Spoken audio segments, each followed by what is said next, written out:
कोई भी अधिकारी, चाहे वो छोटा है चाहे वो बड़ा है, चाहे वो ऊपर तक की भी अप्रोच रखता है या अपने आप को ये कहता है कि भैया मेरे थ्रू ये काम होगा, और फिर कहीं वो किसी से पैसे मांगता है या सही पैसों को नहीं लगाता।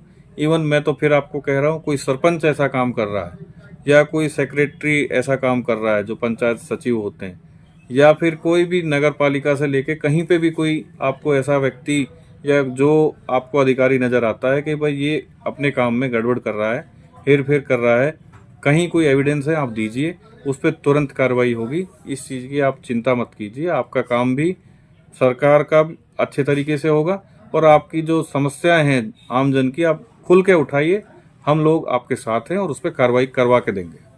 सबसे पहले तो हम आपका नाम जानना चाहते हैं। मेरा नाम जतिन है। हाल ही में अभी चुनाव हुआ है 2 राज्यों की अगर बात करते हैं, झारखंड और महाराष्ट्र में।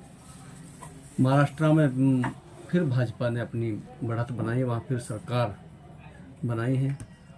और उपचुनावों की अगर बात करें तो कई जगह पर भाजपा के उपचुनाव में फिर जीत हासिल हुई है। तो कैसा इसको देख रहे हो आप? देखिए, तो भाजपा के कामों का ही लेखा जोखा है जो लोगों ने हमारे को फिर से चुना। महाराष्ट्र में भी फिर रिपीट हुई है सरकार।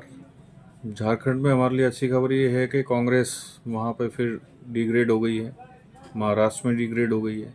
इवन अगर हम एक जगह छोड़ दें तो कांग्रेस के हालात तो दिन प्रतिदिन खराब होते ही जा रहे हैं, और भाजपा की सरकार बनी है तो ये अच्छी बात है, और लोगों के लिए हमने काम करा है तो उन लोगों को नज़र भी आया और इसलिए उन्होंने वोट भी करा। इस बार हरियाणा की तरह जलेबी महाराष्ट्र में भी बटी है।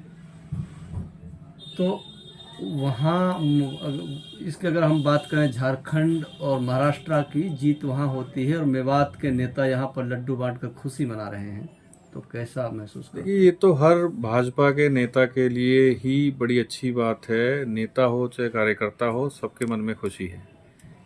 आपको ये भी बता देता हूँ, जैसे महाराष्ट्र है, हरियाणा है या कहीं और है, तो लोग हमारे से पूछते थे कि हरियाणा में ऐसे कैसे काम किया आपने, तो हमने उसका इमीडिएट प्रूफ महाराष्ट्र में भी दिखा दिया कि किस तरीके से काम किया, और सरकार फिर से रिपीट हो रही है।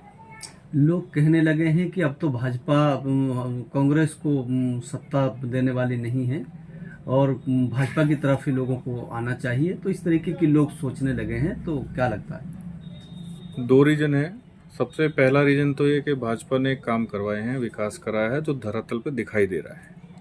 दूसरा रीज़न ये है कि कांग्रेस का जो इतने लंबे समय का शासन रहा, उसमें सिर्फ और सिर्फ उन्होंने अपने राज में, अपने शासनकाल में लोगों को एक दूसरे से आपस में भिड़वाने का, लड़वाने का काम किया, और विकास के नाम पे बातें तो बहुत की, और उन बातों को दिखाते हुए कि हम ये करेंगे वो करेंगे, वो गबन और घोटाले करते चले गए। तो लोग समझदार हो गए हैं, पढ़े लिखे लोग हैं। भाजपा के राज में पिछले 2014 से, जब से नरेंद्र मोदी जी की सरकार बनी है, तब से लोगों में समझदारी का लेवल भी बहुत ऊंचा हुआ है, और उसके नाते लोगों को समझ में आने लग गया है कि हमारे को जो व्यक्ति विकास कर रहा है, हमारा जो व्यक्ति हमारे लिए काम कर रहा है, और जो व्यक्ति हमारा भविष्य सुधार रहा है, देश को आगे ले जा रहा है, उसके साथ हमें रहना है, उसके साथ केंद्र में भी और उसकी प्रदेश में भी सरकार बनाने का उन्होंने मन बनाया है। हरियाणा में सदस्यता अभियान चलाया जा रहा है, उसको लेकर क्या क्या होगा? हरियाणा में सदस्यता अभियान हमारा चल रहा है, 30 तारीख तक चलेगा। आज जैसे आप आए हैं तो आज और कल में हमारा 10 लाख का टारगेट था।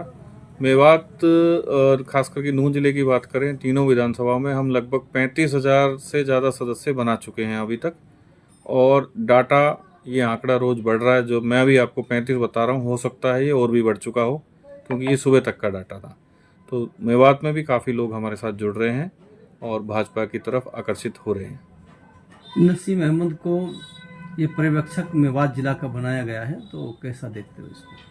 नहीं, अच्छी बात है। स्थानीय नेता हैं, उनको पूरे नूंह जिले की जिम्मेवारी मिली है। तीनों विधानसभाओं के अंडर उनके पर्यवेक्षक के रूप में वो काम कर रहे हैं, तो अच्छी बात है। ये सारा दारोमदार उनके ऊपर है। और अच्छा, कुछ भाजपा के लोग अब कहने लगे हैं कि नसीम अहमद जो अभी भी फ़ोन नहीं उठाते हैं, तो ये इसको आप कैसा आप देखते हैं? देखिए, उसका पीछे हो सकता है कोई कारण हो, लेकिन आमतौर पर ऐसा नहीं है। वो एक इलेक्शन में ये बातें चली थी अब वो बातें ख़त्म हो गई हैं, अब ऐसा नहीं है। मेवात के लिए खूनी रोड को लेकर काफ़ी आप लोगों ने भी आश्वासन दिया कि सरकार बनने के बाद खूनी रोड फिर से बनना शुरू होगा, लेकिन कौन सा वक्त होगा जब काम यहाँ से शुरू होगा? समय आपको बता दिया गया था, इलेक्शन के बाद ये काम शुरू हो जाएगा। अभी पिछली बार भी जब आपने मेरे से ये बात पूछी तो मैंने आपको सिर्फ 2-3 चीज़ें का ही बताया कि कहीं पे जो एनओसीज थी, जैसे अपना एनवायरनमेंट की एनओसी है, कुछ क्या कहते हैं फॉरेस्ट डिपार्टमेंट की एनओसी है, वो थोड़ा सा पेंडिंग थी, वो भी लगभग पूरी हो गई। और अभी वो क्योंकि एनसीआर में ग्रेप 4 का वो लगा हुआ है तो कंस्ट्रक्शन पे और किसी भी निर्माण पे रोक लगी हुई है, तो जब तक ये रहेगा तब तक तो मैं नहीं कह सकता कि ये काम शुरू होगा। लेकिन जैसे ये माहौल ठीक हो जाएगा, वही पॉल्यूशन वाला जो मामला चल रहा है वो ठीक हो जाएगा, तो ये काम भी शुरू होता हुआ आपको नज़र आ जाएगा। ये सर मेवात की बात करें, एनसीआर में इसका कानून तो एनसीआर में जब मेवात इलाका भी आता है तो यहाँ फॉलो किए जाते हैं, लेकिन जब विकास को देखा जाता है तो एनसीआर के नाते यहाँ को नज़रअंदाज किया जाता है। देखिए, आप जिस जगह कहना चाह रहे हैं, मैं एक चीज़ बड़ी स्पष्ट बता रहा हूँ कि मेवात में 2014 से लेकर अब तक इतने विकास के कार्य हुए हैं जितना 1 नवंबर 1966 से लेकर और 2014 तक टोटल काम नहीं हुए होंगे। इतने इन 10-12-11 सालों में हमारे काम हो गए। अगर आप एक एक चीज़, चाहे वो मेडिकल लाइन में देख लो, चाहे वो इंफ्रास्ट्रक्चर देख लो, चाहे वो एजुकेशन लाइन में देख लो, चाहे वो किसी भी डिपार्टमेंट में ले लो, इवन पीने का पानी भी देख लो, आपको हर जगह हर गांव में हर घर नल वाली योजना भी पूरी हो चुकी है। और भी कहीं कुछ पेंडिंग है तो आप समस्याएं उजागर करते रहिए, सॉल्यूशन कराने के लिए हमारी सरकार है। आप प्रमुखता से अपने मुद्दे उठाइए और सॉल्यूशन ना हो तो फिर आप बताइए। तो जो लोग अभी जुड़ना चाहते हैं, जो सदस्यता अभियान चल रहा है, तो हरियाणा वासियों को और खासकर मेवात वासियों को क्या कहना चाहोगे? देखिए, आप सभी से, आपके माध्यम से ये सभी को मैं संदेश देना चाहता हूँ जिनकी उम्र 18 वर्ष से ऊपर है, वो भाजपा में सदस्य बन सकता है। चाहे वो सरकारी कर्मचारी भी है, वो भी बन सकता है, ऐसी कोई बात नहीं।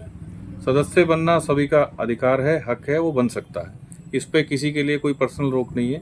इसके लिए आपको 8800002024 इस नंबर पे सिर्फ मिस कॉल देनी है। मिस कॉल देने के बाद आपके पास एक लिंक आएगा, लिंक के आप अपनी डिटेल डालिए, डिटेल डालने के बाद आप भाजपा के मेंबर बन जाएंगे। ऑनलाइन सारा सिस्टम है और बड़ा आसान है।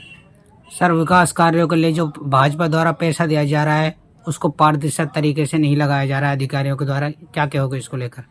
ऐसी कंप्लेंट जहाँ पे भी हैं आप हमारे को बताइए, भाजपा के किसी उसको बताइए, कोई भी अधिकारी, चाहे वो छोटा है चाहे वो बड़ा है, चाहे वो ऊपर तक की भी अप्रोच रखता है या अपने आप को ये कहता है कि भैया मेरे थ्रू ये काम होगा, और फिर कहीं वो किसी से पैसे मांगता है या सही पैसों को नहीं लगाता।